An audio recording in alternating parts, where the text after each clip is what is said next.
Bonsoir à toutes et à tous et merci de votre fidélité. Dans Regard croisé, nous parlons de l'Algérie et du Mali. Abdoulaye Maïga, le Premier ministre malien, annonce une nouvelle dynamique après son entretien avec le président Tebboune. Le Parlement confédéral de l'AES officiellement installé. Au Nigeria, la reddition de plus de 150 terroristes selon l'armée. Et puis au Togo, le manifeste Génération Togo propose un mémorandum pour une sortie de crise. Pour parler de ces 4 sujets, nous avons sur ce plateau 3 invités. D'abord Jean-Luc Assiakole. Bonsoir Jean-Luc. Bonsoir maman Etona. Bonsoir aux téléspectatrices et téléspectateurs de New York. Jean-Luc est journaliste et analyste politique. Bouraïma Tchabouri. Bonsoir Bouraïma. Bonsoir Etona. Jean-Luc m'a déjà devancé. On s'en tient à ce que Jean-Luc a dit. Bonsoir à vous et bonsoir à tous ceux qui nous regardent en ce moment, de partout le monde, dans tout le monde entier, j'allais dire. Bouraïma est le directeur de publication du journal Le Messager. Credo Tété. Bonsoir Credo. Bonsoir Maman Etona, merci pour l'invitation. Credo est journaliste et analyste politique.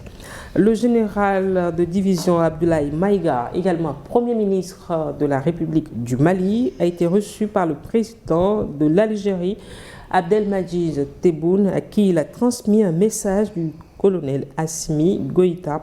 Il annonce une nouvelle dynamique entre Alger et Bamako.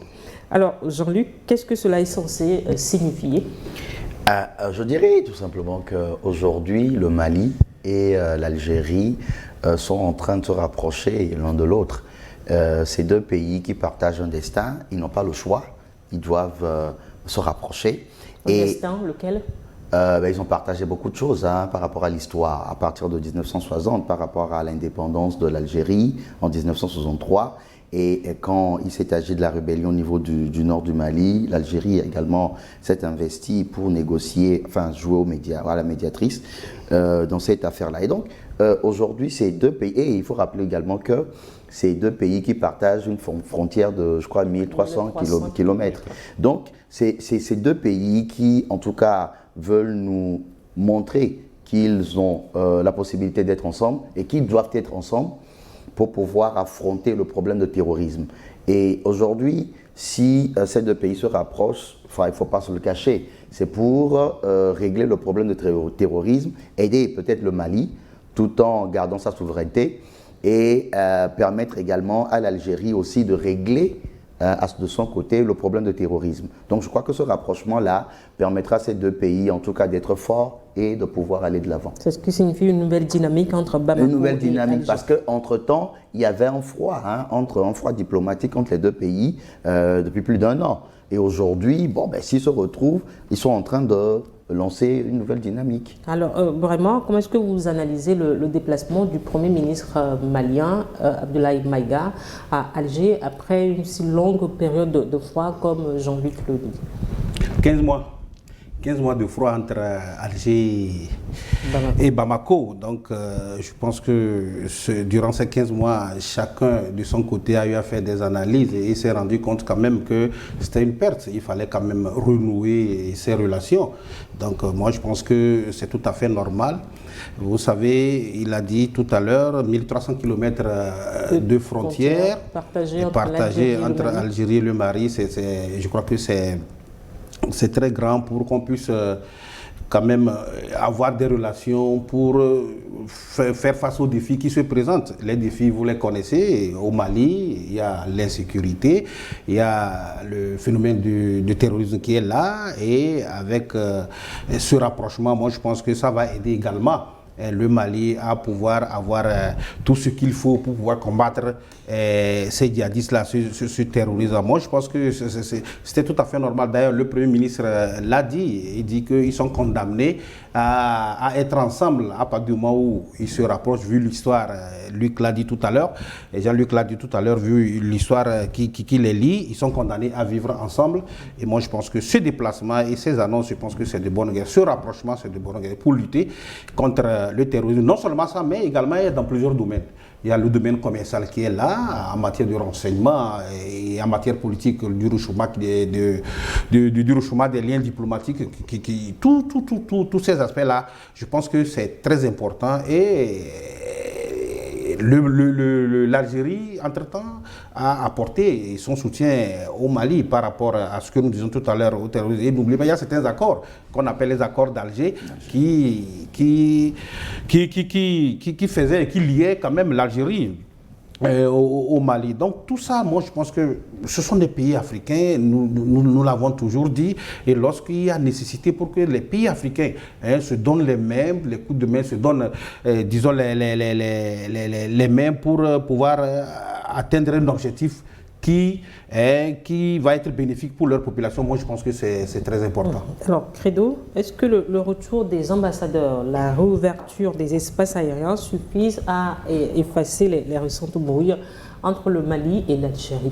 Non, je crois qu'au plus haut sommet de ces deux pays, il y a cette volonté de normaliser à nouveau les relations. Et cela symbolise ce qu'on peut appeler le pragmatisme diplomatique, parce que ça va leur permettre de poursuivre les discussions, le dialogue et voir dans quelle mesure les deux pays peuvent travailler ensemble. Donc c'est une très bonne démarche et je crois que c'est parce qu'ils se sont entendus.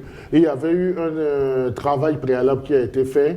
Donc le déplacement du Premier ministre malien ne fait que, disons, solidifier ce qui avait été discuté dans les coulisses. Donc c'est une bonne chose. Et vous aurez remarqué aussi que après l'entretien avec le président algérien, donc il y a cette invitation qui est envoyée non seulement au président malien Assimi Goïta, mais la confirmation de l'acceptation de cette invitation. Donc dans les prochains jours, les prochaines semaines, il y aura un déplacement d'Assimi Goïta en Algérie. Donc cela ne fera que consolider encore plus les relations. Et actuellement, s'il faut qualifier leur politique entre Bamako et Alger, donc c'est l'heure du pragmatisme diplomatique qui est affiché au grand jour. Donc c'est dire, il faut taire les incompréhensions, les divergences qu'ils ont eues dans la mise en pratique de l'accord d'Alger, parce qu'il y avait eu des couacs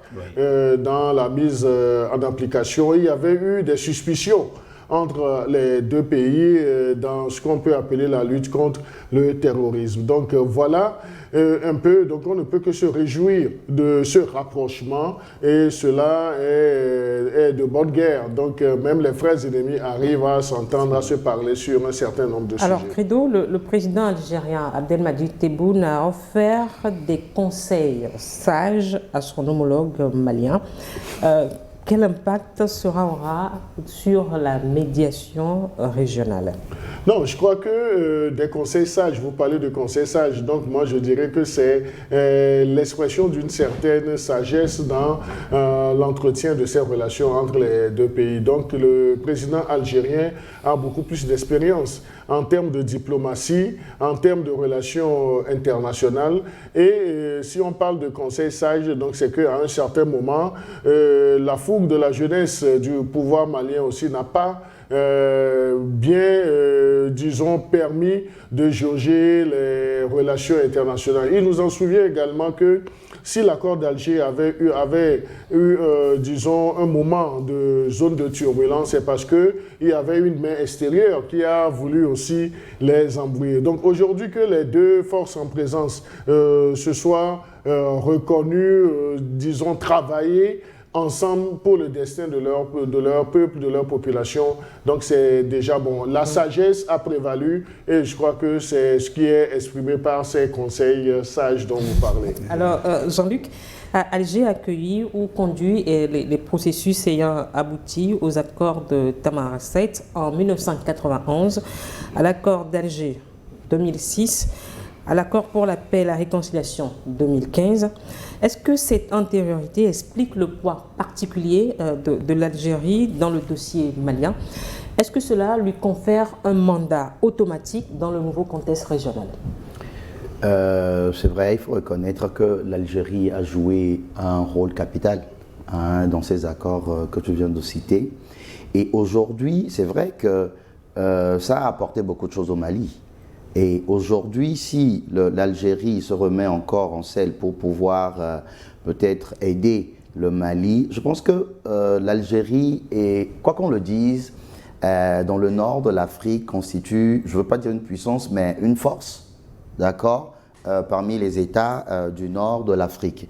Et avoir aujourd'hui l'Algérie de son côté, j'estime que cela en profiterait au Mali, puisque ces accords-là, en tout cas, ont permis au Mali, bon, en tout cas, de permettre à ce que les séparatistes puissent, en tout cas, déposer les armes à un moment donné.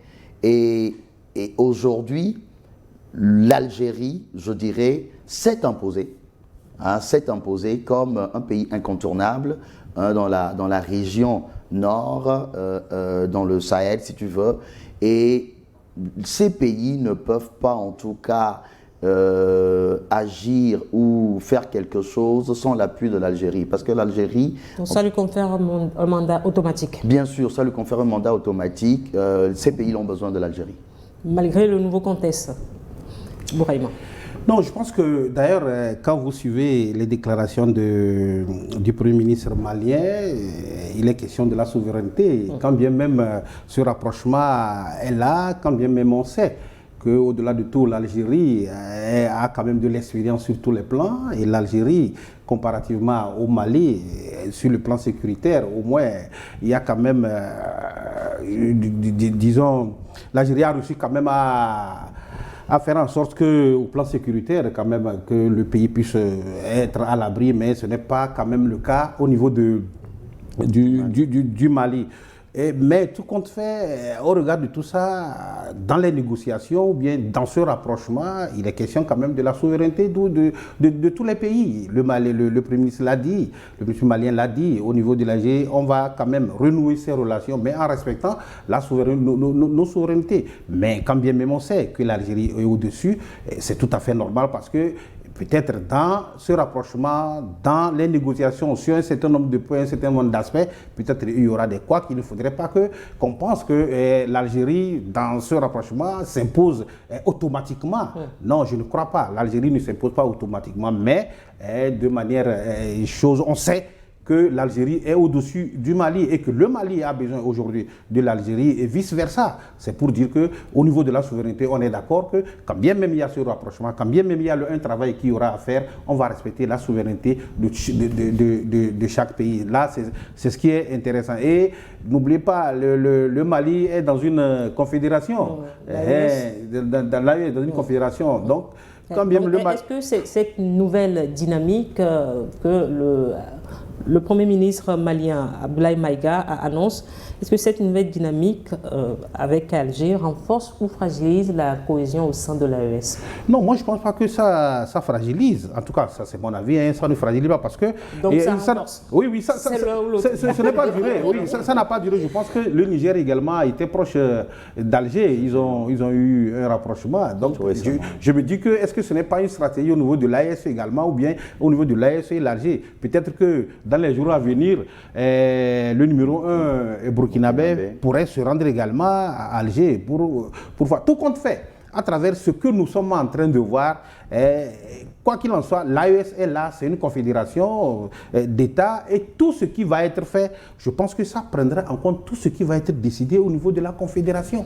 Alors, Credo, l'annonce d'une prochaine visite officielle du président Assimi Goïta à Alger pourrait légitimer sa stature internationale. Que faut-il attendre de ce déplacement?